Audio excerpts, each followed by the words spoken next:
Dr. Han Jiwoo stared at her computer screen in the Earth Defense Force headquarters. Her eyes were wide, and her hand shook slightly as she read the numbers again. The signal was real. After years of searching the stars for alien life, they had finally received a message. "Captain Kim," she called out, her voice echoing through the quiet laboratory. "You need to see this right now." Captain Kim Do-young walked quickly to her desk. He was still wearing his Blue Earth Defense Force uniform, having just finished his morning inspection. "What did you find, Dr. Han?" "The signal. It's not random space noise. It's a message, and it's in perfect English." She pointed to the green text scrolling across her screen. The message was simple but shocking.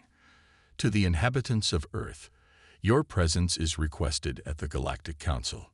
Captain Kim leaned closer to the screen. "Are you certain this isn't a joke or a mistake?" "I've checked it 3 times, Dr. Han said." She pushed her chair back and stood up. "The signal is coming from somewhere near Jupiter's orbit. Whatever sent this knows exactly who we are and where to find us." The next few hours were filled with activity. Scientists rushed around the laboratory, checking and double-checking the data. Military officers held emergency meetings. News reporters gathered outside the building, trying to get information about the unusual activity. Then the second message arrived. Dr. Han and Captain Kim watched as new words appeared on the screen. "Your species has reached a sufficient level of development. You may now join the greater galactic community. However, you must first prove your worth." "Prove our worth?" Captain Kim frowned. "What does that mean?" Before Dr. Han could answer, a large hologram appeared in the middle of the laboratory. Everyone stopped and stared. The hologram showed a massive alien being, at least 20 feet tall. It had blue-tinted skin and looked somewhat like a human, but much, much bigger. "Greetings, people of Earth," the alien said in a deep voice. "I am Representative Kai of the Galactic Council. We have been watching your development for many years." Dr. Han stepped forward. "We're honored to receive your message, Representative Kai. What do you mean by proving our worth?" The alien's expression changed to something that looked like amusement. "You are very small. All council member species are much larger than yours. Some believe that such tiny beings cannot be truly intelligent or capable." Captain Kim's face turned red, but he kept his voice calm. "Size isn't everything, Representative." "Perhaps," the alien said, "but you must prove this. The Council has prepared 3 trials for your species. If you pass them, you will be welcomed as equals. If you fail, you will be classified as a protected primitive species." Dr. Han felt her heart beating faster. This was humanity's big moment, their chance to join something greater than themselves. But these aliens were judging them based on their size alone. She looked at Captain Kim and saw the same determination in his eyes that she felt. "We accept your trials," Dr. Han said firmly. "When do we begin?" The alien seemed surprised by their quick answer. "Your confidence is interesting for such small beings. The trials will begin in 1 Earth month. Prepare yourselves well." The hologram disappeared, leaving the laboratory in silence. Captain Kim turned to Dr. Han. "We need to tell the world leaders immediately, and we need to start preparing." Dr. Han nodded, already thinking about the challenges ahead. "They think we're weak because we're small, but they don't understand Earth. They don't know what we've had to overcome to survive here." "Then we'll show them," Captain Kim said with a smile. "We'll show the whole galaxy that the strongest species isn't always the biggest." As they left the laboratory to brief their superiors, both of them knew that humanity's greatest challenge was just beginning. But they also knew something the aliens didn't. On Earth, the small had always found ways to survive and thrive against bigger opponents. This would be no different. Ambassador Lee Sun-mai stood at the window of the spaceship, resilient, watching as they approached the massive space station that housed the Galactic Council. The station was shaped like a giant ring, with ships of various sizes coming and going. Most of the ships were enormous, making the Earth vessel look tiny in comparison. It's like comparing a robo to an aircraft carrier, Captain Kim Do-young said, standing beside her. He adjusted his formal Earth Defense Force uniform, making sure every badge was perfectly straight. But rowboats can go places aircraft carriers can't, Ambassador Lee replied with a small smile. She smoothed down her dark blue diplomatic suit and checked her tablet one last time. They had spent the last month preparing for this meeting. The Resilient docked at the station, looking like a toy next to the giant ships around it. As Ambassador Lee and Captain Kim walked down the connecting bridge, they got their first real look at the other species.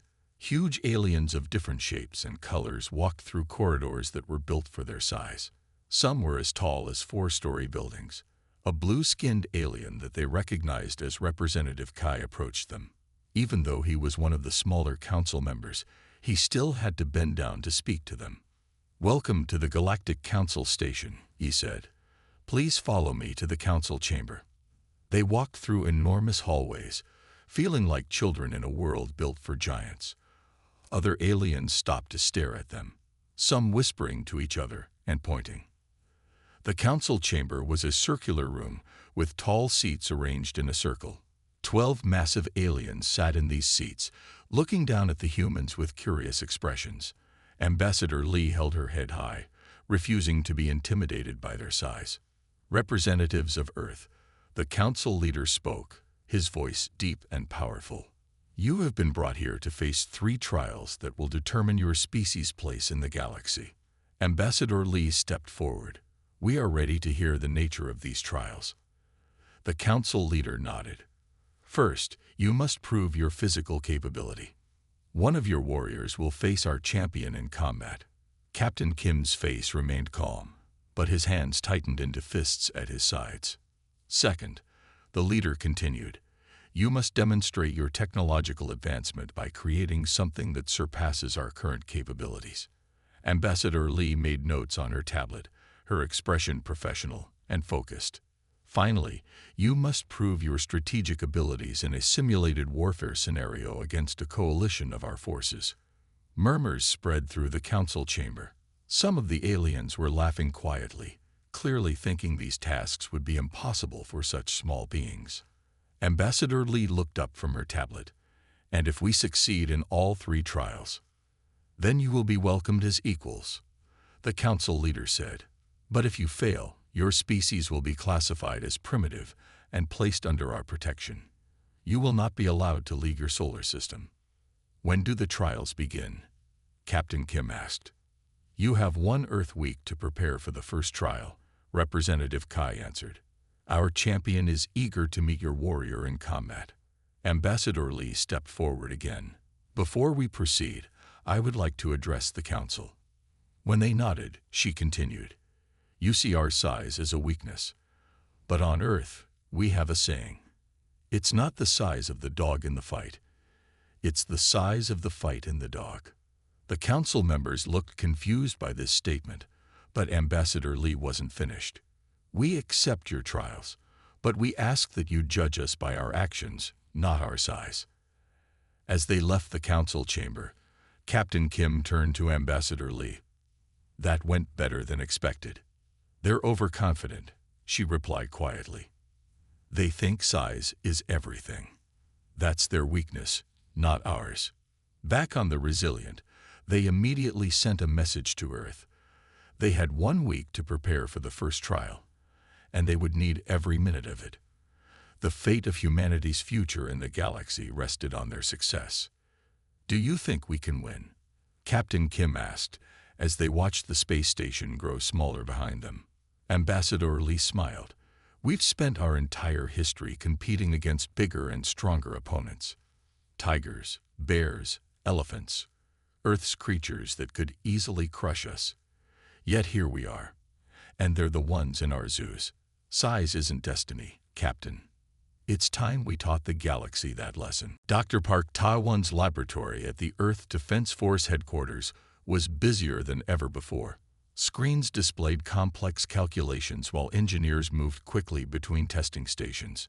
In the center of the room stood their most important project, a sleek, black combat suit that looked like it was made from flowing metal.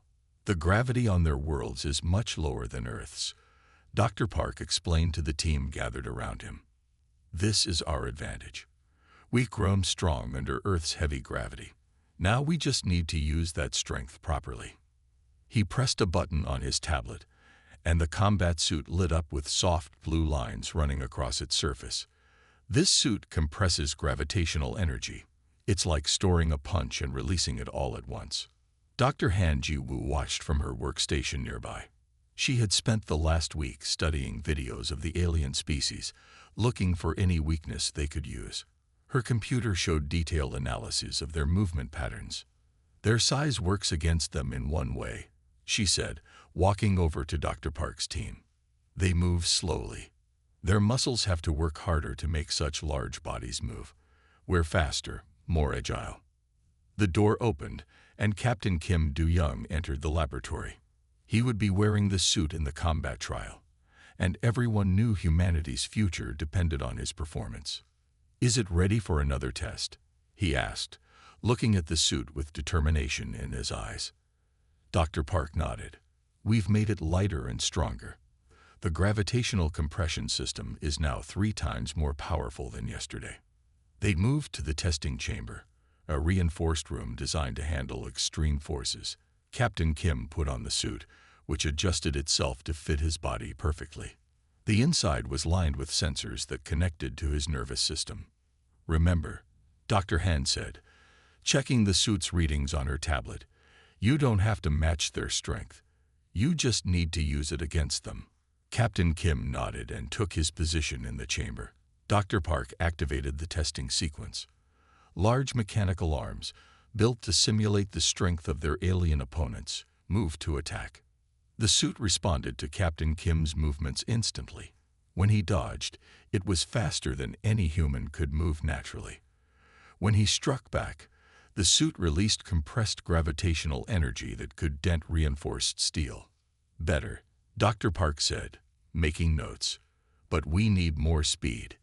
The aliens won't be using simple attack patterns like these machines." Dr. Han stepped forward.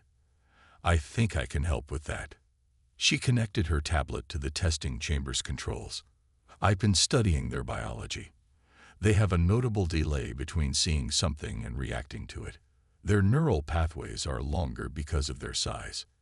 She adjusted the program, and the mechanical arms began moving in patterns that matched the aliens' actual combat footage. Captain Kim adapted quickly, using the suit's enhanced speed to stay ahead of the attacks.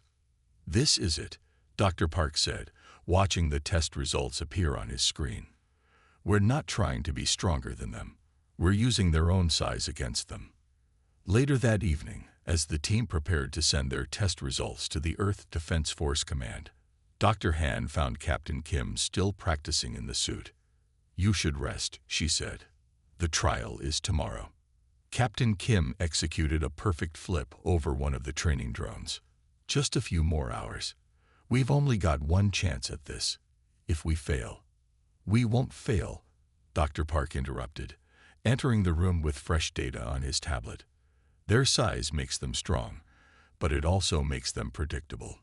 They've never had to fight someone smaller than them. They don't know how." Dr. Han smiled. "Earth's history is full of small creatures adapting to survive against larger ones. Now it's humanity's turn to prove that being clever is better than being big." As the team made their final preparations, they all knew tomorrow would change everything. Either humanity would prove its worth to the galaxy, or they would be trapped in their solar system forever. The combat suit hung silently in its storage unit, its blue lines pulsing softly, ready for the challenge ahead. The combat arena on the Galactic Council station was enormous. Captain Kim Do-young stood at one entrance, wearing the black combat suit developed by Dr. Park's team. From where he stood, the arena floor looked as large as a football field. Ambassador Lee Sun-mai watched from the observation area with Dr. Han Ji-woo and Dr. Park Ta-won. They could see the council members in their massive seats above the arena, looking down at the proceedings with great interest. "The Earth representative will now face our champion," Representative Kai announced, his voice echoing through the arena. From the Dura system, we present Warrior Mac.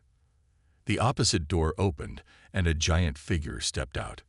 Mac stood 25 feet tall, with gray armor covering his muscular frame. Each of his steps made the ground shake slightly. Dr. Han checked her tablet quickly. "Remember the plan." She spoke into her communication device. "He's strong but slow. Use your speed." Captain Kim nodded, the combat suit's blue lines glowing steadily. The suit felt like a second skin now. After all the practice sessions, he rolled his shoulders and stepped forward. Some of the council members were whispering among themselves, clearly amused by the size difference between the two competitors. Mac looked down at Captain Kim as if he were looking at a small child. "Begin," Representative Kai commanded. Mac moved first, his huge fist swinging down toward Captain Kim. But Captain Kim wasn't there anymore.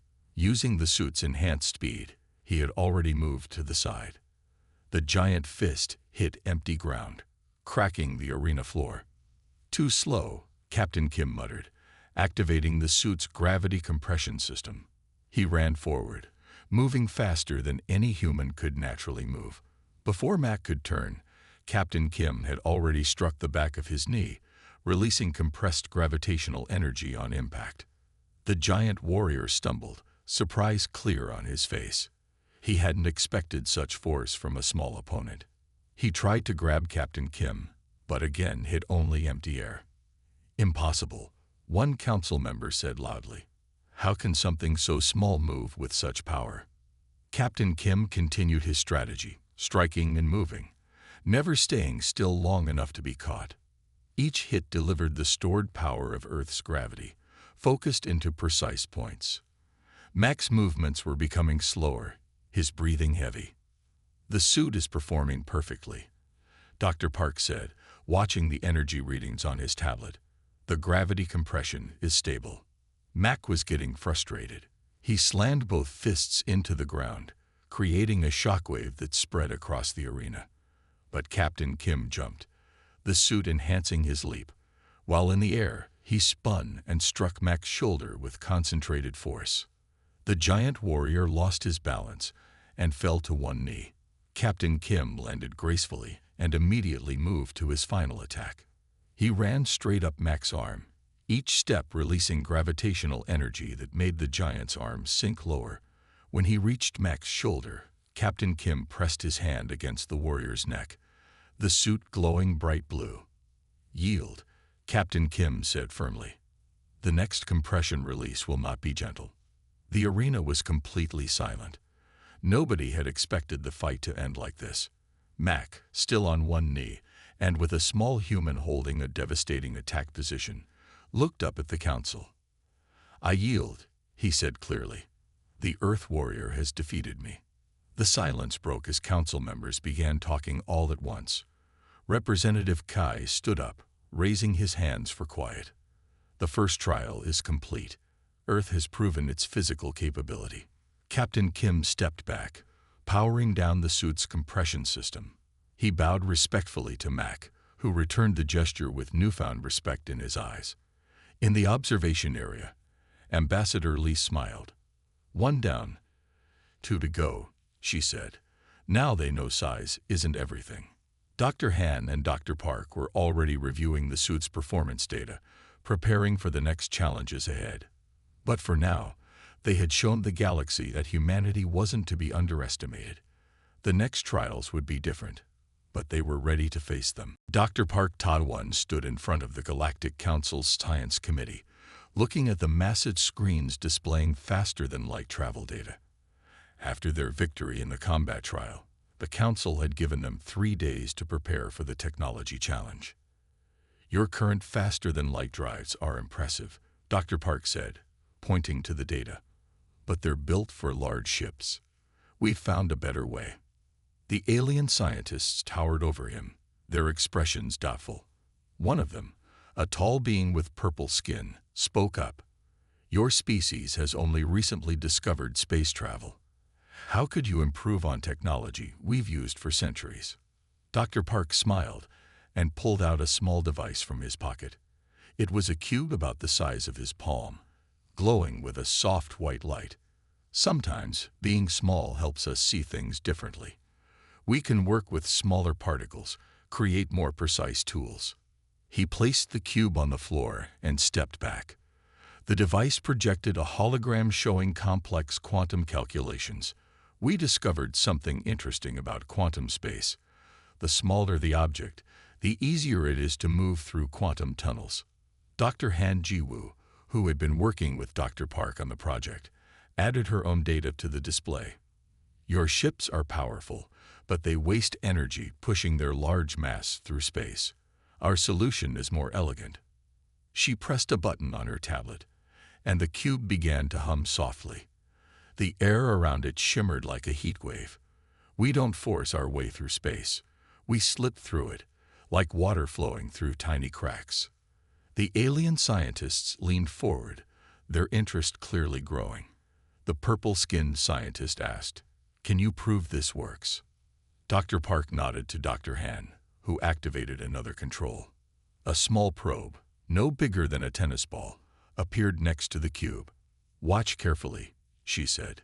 The cube's humming grew louder, and suddenly the probe vanished.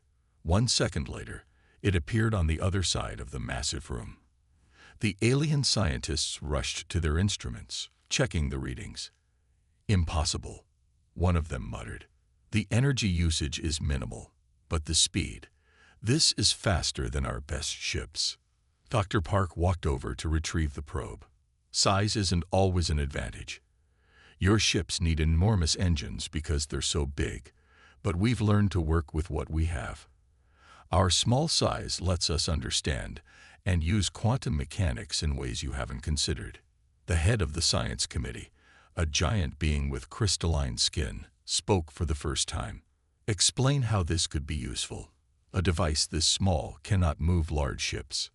Dr. Han stepped forward, bringing up new diagrams on the screen. "We don't need to move entire ships at once. Our system breaks down matter into quantum-sized particles, moves them through space, and reassembles them perfectly. The smaller the original pattern, the easier it is to maintain quantum coherence." She demonstrated by sending the probe on another jump, this time displaying the quantum breakdown process in the hologram. The alien scientists watched in amazement as the probe disappeared in a flash of blue light and reappeared across the room. This technology could revolutionize space travel, Dr. Park concluded, not by building bigger engines, but by understanding that sometimes the smallest solution is the best solution. The science committee members looked at each other, then at their readings again. Finally, the head scientist spoke. "The second trial is complete. Earth has proven its technological capability. This innovation, it will change how we think about space travel." As they packed up their equipment, Dr. Han turned to Dr. Park. "They're starting to understand," she said quietly. "Being big isn't always better." Dr. Park nodded, carefully storing the quantum drive cube. 2 trials down, 1 to go. But now, they know we can match them in both strength and science. The final trial will show them what else humanity can do. General Choi Dong-huk stood in the command center of the simulation room. Large holographic displays surrounded him, showing the positions of both human and alien fleets. The final trial would test humanity's ability to think and fight on a galactic scale. "The simulation will begin in 5 minutes, announced Representative Kai. "Earth forces will face a combined fleet from 3 council species. Your objective is to either achieve victory or survive for 6 hours." Ambassador Lee Sunmai watched from the observation deck with Dr. Han Jiwoo and Dr. Park Tadwan. They had spent the last day studying alien battle tactics and planning their strategy. "Remember," Dr. Han said through the communication link, "their ships are bigger, but that makes them easier to detect. Our smaller vessels can hide better." General Choi nodded, reviewing the holographic display one last time. The alien fleet had massive battleships, each one larger than a small city. The Earth fleet consisted of smaller, faster ships equipped with the new quantum drive technology. "Simulation begins now," Representative Kai announced. The alien fleet moved forward in a standard formation, their huge ships arranged in tight groups. General Choi smiled slightly. They were fighting exactly as he expected, like big creatures who had never needed to hide. All ships, execute pattern rain, he commanded. The Earth fleet split into small groups, using nearby asteroids and space debris for cover. The alien commanders seemed confused by this tactic, used to direct confrontations with equally large ships. They're dividing their forces to surround us, one alien commander reported, his voice carrying through the simulation room speakers. Standard encirclement tactics. But General Choi had something else in mind. Execute quantum jump sequence alpha, he ordered. Suddenly, the small Earth ships vanished from their positions. The alien fleet's sensors scrambled, unable to track the rapid quantum jumps. Earth's ships reappeared inside the alien formation, their smaller size allowing them to slip between the massive vessels. Before the alien commanders could react, the human ships launched their attacks, targeting specific weak points that Dr. Han had identified in her research. Their size works against them, General Choi explained to his officers. They can't turn quickly. Their weapons are designed to hit large targets, not small, fast-moving ones. The alien fleet tried to regroup, but their large ships kept getting in each other's way. Meanwhile, Earth's vessels continued their hit-and-run attacks, using their quantum drives to appear and disappear before the aliens could respond. Fascinating, one council member commented. They're using their small size as an advantage, just as they did in the combat trial. After 3 hours, half of the alien fleet had been disabled. The remaining ships tried to form a defensive circle, but this only made them easier targets for the coordinated quantum jumps of Earth's forces. Final attack pattern, General Choi commanded. The Earth fleet executed a series of precise jumps, appearing simultaneously at crucial points around the alien fleet. Their combined attack disabled the remaining alien ships' command systems. The simulation ended. The council chamber was silent as they reviewed the battle data. Remarkable, Representative Kai finally said. You didn't just survive the 6 hours. You achieved complete victory in half that time. General Choi turned to face the council. On Earth, we learned long ago that victory doesn't always go to the biggest competitor. It goes to the one who best understands how to use their advantages. Ambassador Lee stepped forward. We've now completed all 3 trials. We've shown that humanity can match and even exceed the capabilities of larger species. Size is not the measure of worth. The council members looked at each other, their expressions thoughtful. The final trial had proven something they hadn't expected, that being small could actually be an advantage in modern warfare. The main chamber of the Galactic Council was filled with representatives from every member species. After the completion of all 3 trials, they had gathered to hear Earth's final presentation. Ambassador Lee Sunmai stood at the center of the chamber, looking up at the towering council members. Honorable members of the Galactic Council, she began, her voice clear and strong. You have watched us complete your trials. Now, I ask you to listen and understand why we succeeded. The council members leaned forward in their massive seats. Even those who had doubted humanity's abilities were now paying close attention. Earth is what you would call a heavy world, Ambassador Lee continued. Our gravity is stronger than most inhabited planets. Our resources are limited. Our predators were faster and stronger than us. Yet we survived. We thrived. She gestured to Dr. Han Jiwoo and Dr. Park Ta-won, who stood nearby.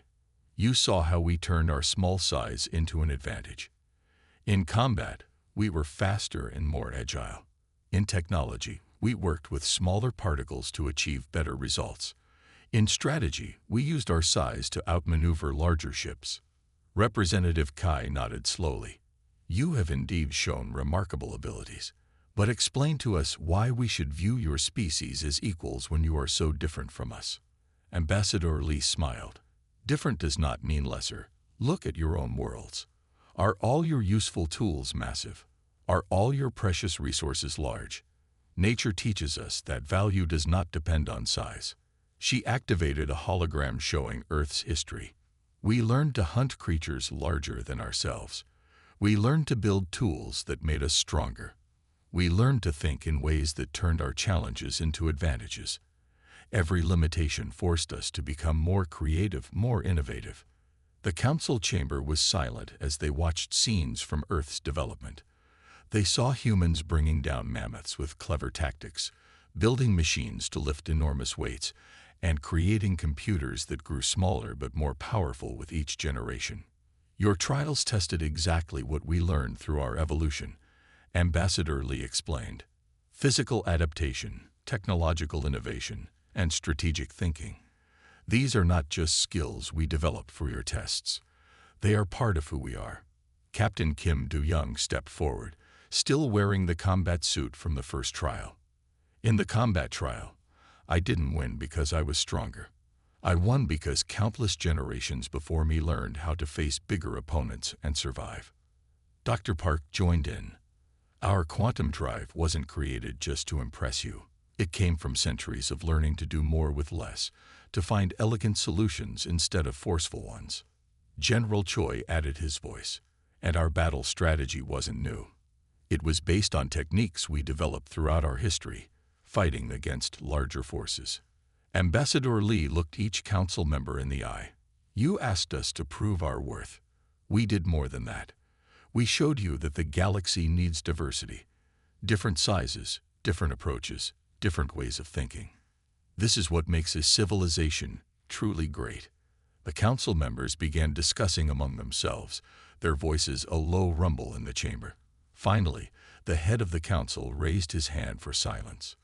Ambassador Lee, he said, his deep voice thoughtful, your words have given us much to consider. Perhaps we have been too quick to judge based on size alone. Your species has indeed shown that greatness can come in any form. John spent the next few days recovering from his ordeal with the bandits. The kind farmer and his wife took good care of John, giving him plenty of food and letting him rest in their small guest room. John was very grateful for their help. He knew he was lucky to be alive. As he began feeling better, John started thinking about what to do next.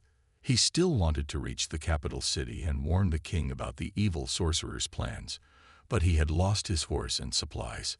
He did not know if the sorcerer's men were still looking for him. Going back out on the road alone could be very dangerous. John discussed his problem with the farmer. The wise old man thought carefully and then said, I may be able to help you, John. My brother lives in a village not far from the capital. He can give you a place to stay and help you get to the king safely. I will write a letter explaining everything. You can give it to my brother when you arrive.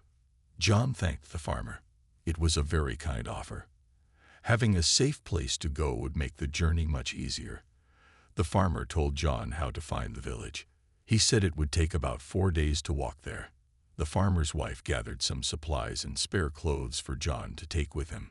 The next morning, John woke up at dawn. He had a quick breakfast and said goodbye to the nice farmer couple. Then he set off down the road, following the farmer's directions. The journey was long and tiring, but it was not too difficult.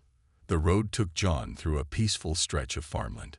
He passed by quiet villages and green fields. Most people he saw looked friendly and waved to him. A few merchants even let him ride in their wagon for short stretches. Finally, after walking for 4 days, John caught sight of the village the farmer had told him about. It was a cheerful-looking place with neat rows of houses and shops. A small stone wall circled the village to keep out wild animals. John walked up to the open gate and stepped inside. The village streets were busy with people going about their daily business. John stopped a young man and asked where he could find the farmer's brother. "Oh, you must mean Thomas the baker," the man said. "His shop is just down this street, the last building on the left. He is a very nice man. Tell him Matthew sent you." John thanked Matthew and hurried down the street to the bakery. When he stepped inside the small shop, a plump, cheerful man looked up and smiled. "Welcome, traveler. How may I help you today?" John replied, "Hello, sir. Are you Thomas the baker?" I was told to find you. I have a letter from your brother." John held out the farmer's letter. Thomas took the letter and read it quickly. His eyes widened as he learned about John's quest and troubles. Thomas looked back up at John and said, "Oh my, you have been through so much. Please, come sit down and rest. I will get you some food and something to drink." Thomas disappeared into a back room and soon returned with bread, cheese, and cool water for John. As John ate, Thomas asked him to share more about his story and his important mission. John told Thomas everything that had happened since he left his village. Thomas listened carefully. He could see that John was a very brave young man who was determined to save the kingdom. When John finished his meal, Thomas said, "John, I would be honored to help you complete your quest. You can stay here with me for a few days while we come up with a plan to get you to the king. I know some people in the capital who can help. Do not worry, my friend. You will deliver your warning and save us all from the evil sorcerer. Now let me show you to your room so you can wash up and rest." John thanked Thomas gratefully. He finally felt a sense of hope again. With the help of this kind baker and his friends, John would reach the king and put an end to the sorcerer's sinister plot. The young hero's quest was finally nearing its end.